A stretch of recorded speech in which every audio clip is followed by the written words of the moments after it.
வந்திருக்கும் மூன்றாவது திரியினை ஏற்ற எம் இல்ல இயக்குனர் தந்தை அவர்களை அழைக்கின்றோம்.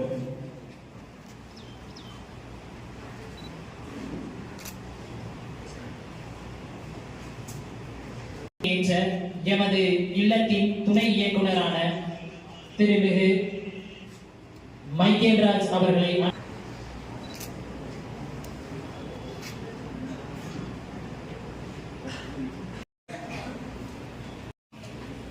வரவேற்புரை. இரவு வானை அழகு செய்யும் மின்மீன்களைப் போல இக்கூட்டத்தை அழகு செய்து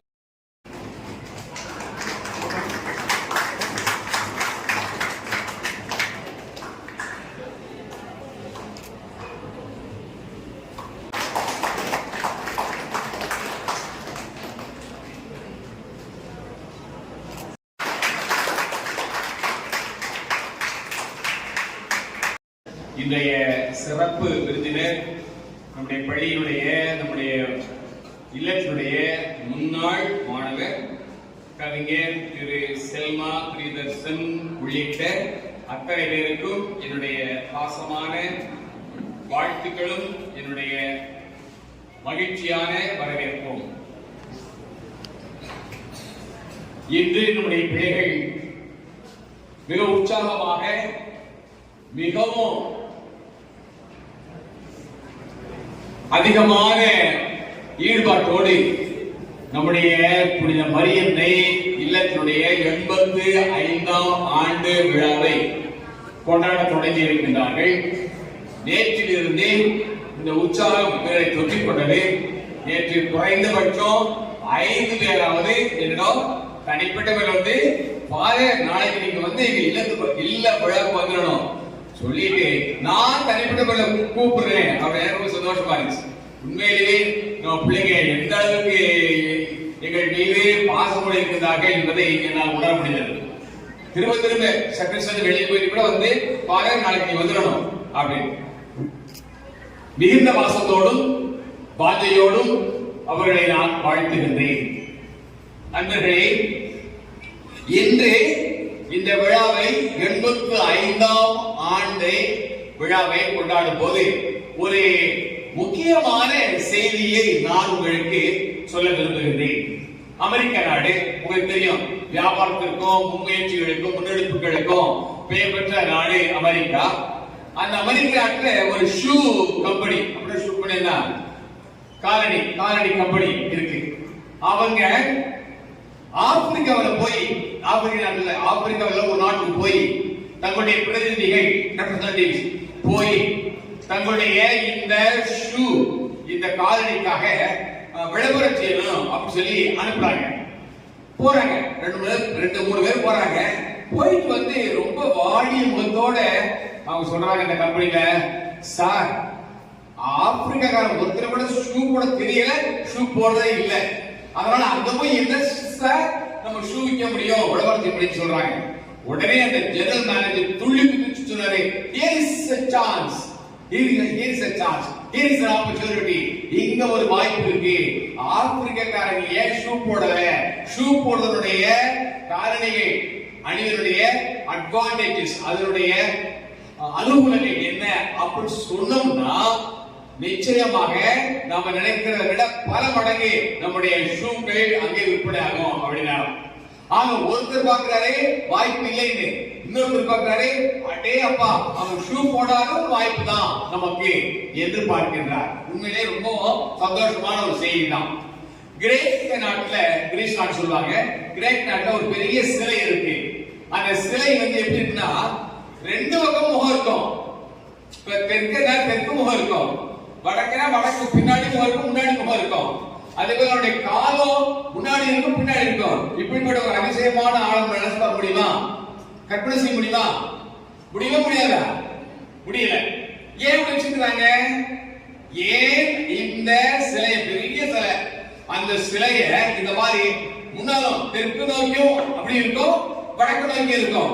அதுக்குள்ள பாதங்களும். காரணம் என்னன்னா எந்த பக்கம் வாய்ப்பு கிடைக்கிறதோ அந்த பக்கத்துல ஓடும். நமக்கு இங்கிருந்து திரும்பது கூட நேரம் இல்ல. நான் என் ரூம்ல இருந்து கிளம்பும்போது நான் செகண்ட் இந்த வினாடிகளை எண்ணிட்டு வருவேன்.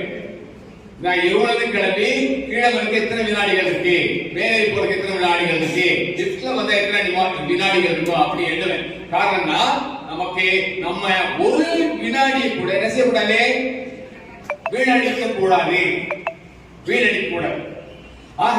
ஆக அந்த சிலைகள் சொல்லக்கூடிய செய்தி என்னன்னா, உனக்கு வாய்ப்பு கிடைக்குதா, உனக்கு கருணை கிடைக்குதா, அந்த வாய்ப்பை நழுவ விடாமல், ஒரு செகண்ட் கூட நழுவ விடாமல் அதை என்ன வசமாக சிக்கனை பிடிச்சுக்கணும் அப்படிங்கிறது. மூன்றாவது நிகழ்வு, ஒரு பெரிய எழுத்தாளர், மிகச்சிறந்த அகில உலக புகழ்பெற்ற ஒரு எழுத்தாளர், அவர் ஒரு நாட்டுக்கு சொற்பொழிவாற்ற செல்கின்றார். அவரை பிளைட்டுக்கு போறாரு, ஏரோட்ரம் போறாரு. அவங்க சொல்றாங்க, பிளைட் இன்னைக்கு 6 மணி நேரம் லேட்டு, நீங்க போற நாட்டுக்கு வரக்கூடிய பிளைன் 6 மணி நேரம் லேட்டு அப்படிங்கிறாங்க. எல்லாரும் ஆட்டம் என்னடாது கச்சா கட்சி திட்டா போறாங்க ஏறாங்கலாம். ஆனா என்ன செய்யலாம், here is a chance for me, இங்க ஒரு 6 மணி நேரம் கிடைச்சிருக்கு அப்படின்னு சொல்லி அங்க இருந்த விருந்தினர் அழைத்து போனார். பேப்பர் எடுத்தாரு, 6 மணி நேரம் எழுதாரு. அந்த நாட்டுக்கு போனோடனே அதை கொடுத்தாரு. அற்புதமான ஒரு புத்தகமாக வெளிவந்தது. வாய்ப்புகள் வசந்தங்கள், வாய்ப்புகள் உண்மையை நமக்கு கிடைக்கக்கூடிய வரங்கள். ஆகவே இந்த அன்பு என்னுடைய கண்மணி குழந்தைகளை சொல்றேன், அவனுக்காக பேசுறப்ப, இந்த புனித மரியன்னை இல்லத்தில் தங்க நமக்கு கிடைத்த வாய்ப்பு ஒரு அருமையான வாய்ப்பு.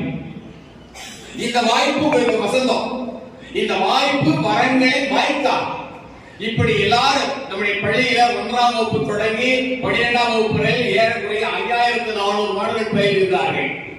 அத்தனை பேருக்கும் இந்த வாய்ப்பு கிடைக்கவில்லை. ஏறக்குறைய ஒரு 200 பேருக்கு மட்டும்தான் இந்த வாய்ப்பு கிடைத்திருக்கிறது. புனித மரியன்னை மேல்நிலை பள்ளியின் புனித மரியன்னை மாணவர் இல்லம் 1937ஆம் ஆண்டு இயேசு சபை அருள் தந்தை தோமஸ் இயேசு சபை அவர்களால் கிராமப்புற ஏழை மாணவர்களுக்காகவும் கல்வி என்னும் அரிய செல்வத்தை அனைவரும் பெற்றிடவும் இவ்வில்லம் தொடங்கப்பட்டு இன்று 85வது இல்ல ஆண்டு விழாவை கொண்டாடி கொண்டிருக்கிறது. எம் புனித மரியன்னை மாணவர் இல்லத்தில் தங்கி கற்றவர்கள் பலர் கல்வி, கலை, விளையாட்டு என பல துறை வித்தகர்களாக, மரியன்னையின் புதல்வர்களாக உலகெங்கிலும் பல்வேறு துறைகளில் ஒளி வீசிக் கொண்டிருக்கிறார்கள் என்பதை பெருமிதத்தோடு தெரிவித்துக் கொள்கிறேன்.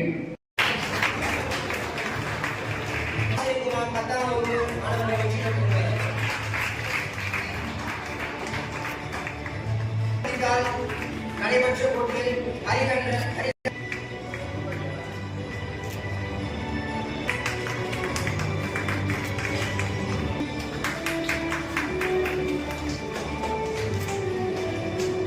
அனைவரும் கரவொலி எழுப்பி பரிசு பெறக்கூடிய மாணவர்களை வாழ்த்துவோம்.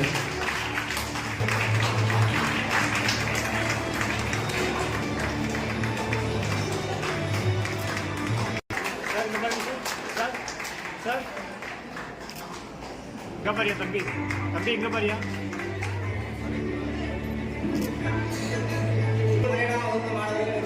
பாரியா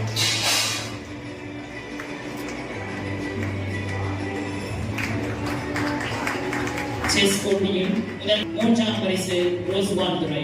இங்க பாரியா தம்பி.